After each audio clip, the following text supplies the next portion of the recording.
Hello everyone. Audio article program के इस episode में आपका स्वागत है और मैं हूं आतिफा। तो आज का हमारा चर्चा का विषय रहेगा 75 साल का आजाद भारत।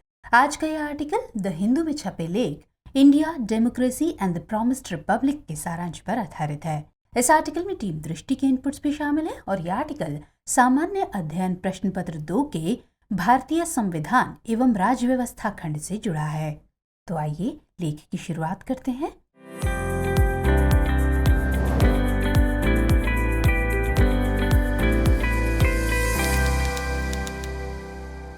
15 अगस्त को भारत अपनी आजादी के 75 वर्ष पूरे करने जा रहा है। देश इसे आजादी के अमृत महोत्सव के रूप में मना रहा है। भारत की लोकतंत्रीय यात्रा अद्वितीय रही है।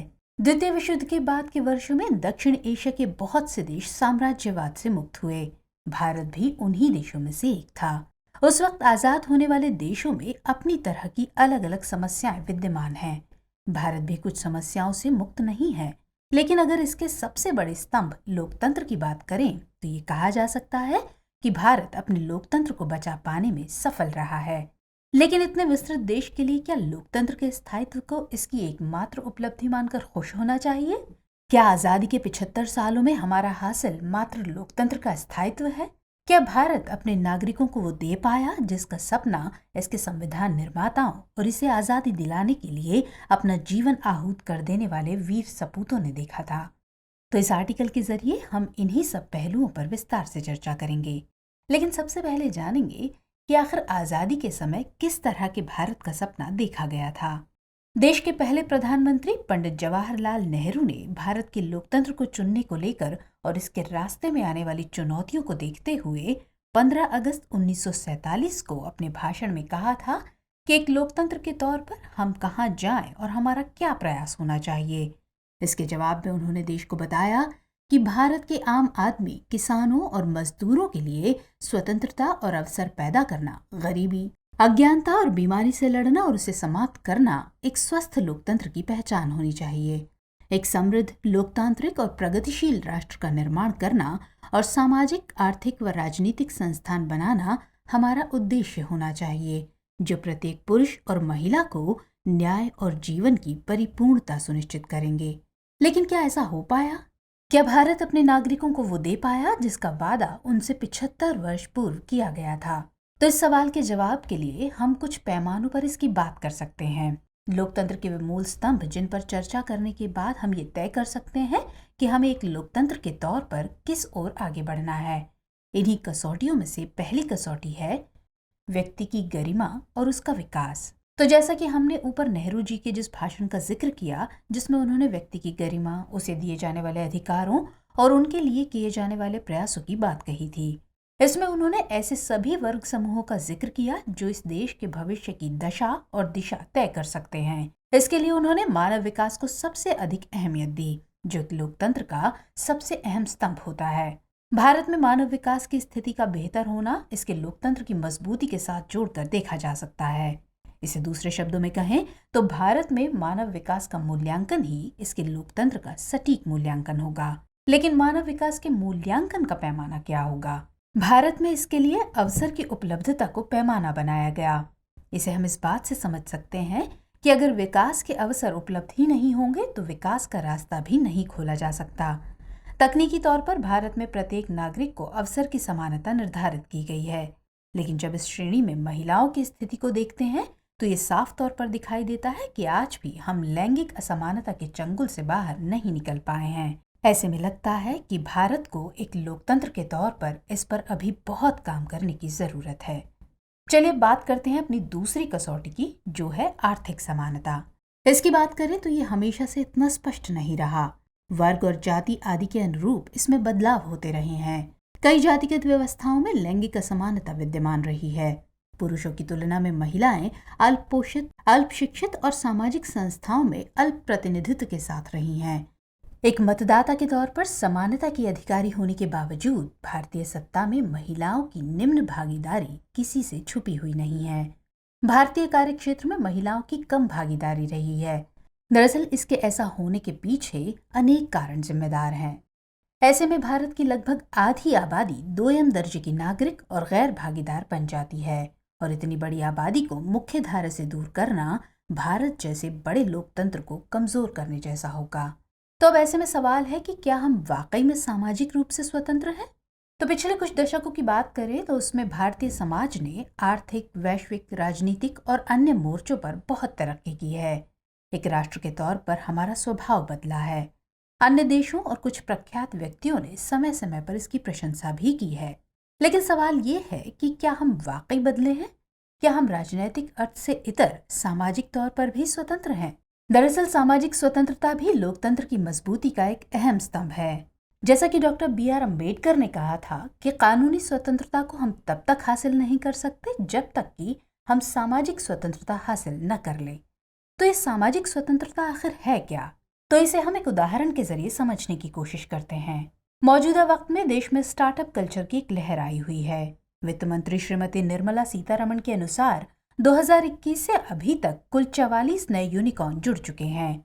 दरअसल यूनिकॉर्न ऐसी कंपनियां हैं जिसकी मार्केट वैल्यू बिना स्टॉक मार्केट में लिस्ट हुए $1 बिलियन हो चुकी है। ये ऐसा बड़ा आंकड़ा है जिस पर सरकार और समाज को गर्व हो सकता है। अलग अलग राज्य सरकारें योजनाएं चलाकर स्टार्टअप को बढ़ावा दे रही हैं। लेकिन क्या समाज 9/5 के अपने पुराने ढर्रे से बाहर निकल पाया है? क्या समाज किसी स्टार्टअप शुरू करने वाले व्यक्ति को उसी नजर से देखता है जैसा किसी सरकारी सेवा वाले को? देश के कुछ हिस्सों में अभी भी सामंतवादी जमींदारी मानसिकता हावी है। बहुत से शहरों में ऐसे हजारों युवा हैं जो अपने जीवन के बहुमूल्य साल दांव पर लगाकर इस दौड़ का हिस्सा बनते हैं। पश्चिमी सफल एंटरप्रेन्योर जिस रिस्क एपेटाइट की बात करते हैं वो समाज में अभी नहीं बन पाई है। स्किल इंडिया कार्यक्रम के अपेक्षित सफलता हासिल न कर पाने के पीछे भी ये एक वजह है। स्टार्टअप कल्चर आगे चल के बिजनेस कल्चर बने, इसके लिए जरूरी है कि हम आने वाली पीढ़ी की रिस्क एपेटाइट बढ़ाएं, उन्हें सामाजिक स्वतंत्रता दें। कुछ नया करने वालों को सामाजिक तौर पर नीचा या कमतर ना आके। ऐसा इसलिए क्योंकि स्टार्टअप करने वाले यही लोग आगे चलकर उन लाखों लोगों को रोजगार देते हैं जो सरकार की तरफ से नाउम्मीद हो चुके होते हैं। ऐसे और भी कई उदाहरण हैं जो हमारी सामाजिक रूढ़िवादिता और पिछड़ेपन को दिखाते हैं। कोरोना काल से पहले यूनिवर्सिटी ऑफ मिशिगन ने भारतीय मैट्रिमोनियल वेबसाइट के डेटा का अध्ययन कर ये पाया कि वेबसाइट पर चुनाव की आज़ादी दी जाने के बावजूद भारत से बाहर रहने वाले भारतीय भी अपनी ही जाति में शादी करना पसंद करते हैं। हालांकि उत्तर भारतीयों ने इस मामले में अन्य हिस्सों के मुकाबले अच्छा प्रदर्शन किया, लेकिन फिर भी ये बात बेहद चिंताजनक है कि स्वतंत्र चुनाव का विकल्प होने के बावजूद सामाजिक रूढ़ियां इतनी महत्वपूर्ण हो जाती हैं कि वो उस दायरे से बाहर निकलने को तैयार नहीं होते। क्या ये परतंत्रता नहीं है? जिस देश में 75 साल पहले ही साइंटिफिक टेम्पर विकसित करने की पहल की गई, वो आज भी अपना सामाजिक दायरा बढ़ाने में क्यों हिचक रहा है?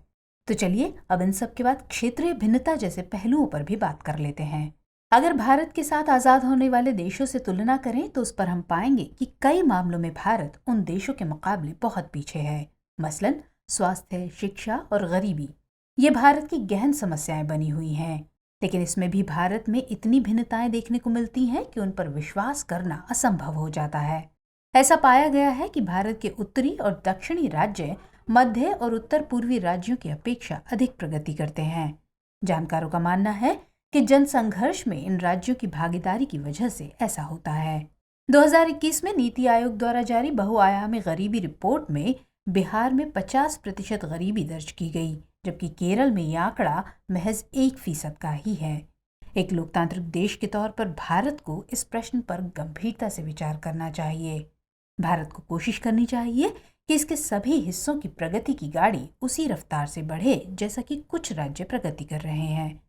सभी तबके के लोगों को समान अधिकार मिलें और अवसर की समान उपलब्धता सुनिश्चित हो, तभी हम लोकतंत्र की आत्मा को जिंदा रख पाएंगे।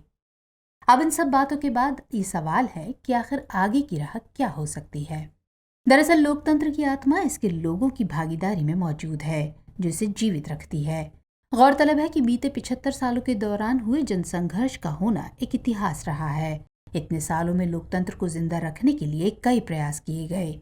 लोगों को सत्ता में भागीदार बनाने के लिए RTI एक्ट लाया गया। इससे ये महसूस किया गया कि लोगों को अपनी सरकार के बारे में हर वो बात जानने का अधिकार है जो उनके जीवन से जुड़ी हुई है। लोगों को आर्थिक स्वतंत्रता देने में मनरेगा जैसी योजनाएं अहम भूमिका निभा रही हैं। वहीं सार्वजनिक वितरण प्रणाली, किसानों को उनके उपकरणों और खाद बीज आदि पर सब्सिडी, छात्रों को शिक्षा का अधिकार, बुजुर्गों के लिए राज्य सरकारों की पेंशन योजनाएं, समलैंगिकों के अधिकारों पर सार्वजनिक बहस की शुरुआत और उनके अधिकारों को स्वीकृति देने जैसे कई प्रयास हैं। ये वही प्रयास हैं जिनसे हमें उम्मीद मिलती है कि प्रत्येक देशवासी इस देश के लोकतंत्र को मजबूत बनाने में अपनी अहम भूमिका निभा रहा है। और ये वही उम्मीद है जिसकी सीढ़ी चढ़कर हम आगे आने वाली पीढ़ी के लिए एक मजबूत भारत छोड़ेंगे। चलिए अब नोट करते हैं आज का सवाल। आजादी के 75 सालों बाद भी आज ऐसी कई चुनौतियां विद्यमान हैं जो भारतीय लोकतंत्र के मजबूत स्तंभ को डगमगा सकती हैं। इस कथन का समालोचनात्मक मूल्यांकन कीजिए। आप सभी को टीम दृष्टि की ओर से स्वतंत्रता दिवस की अग्रिम शुभकामनाएं।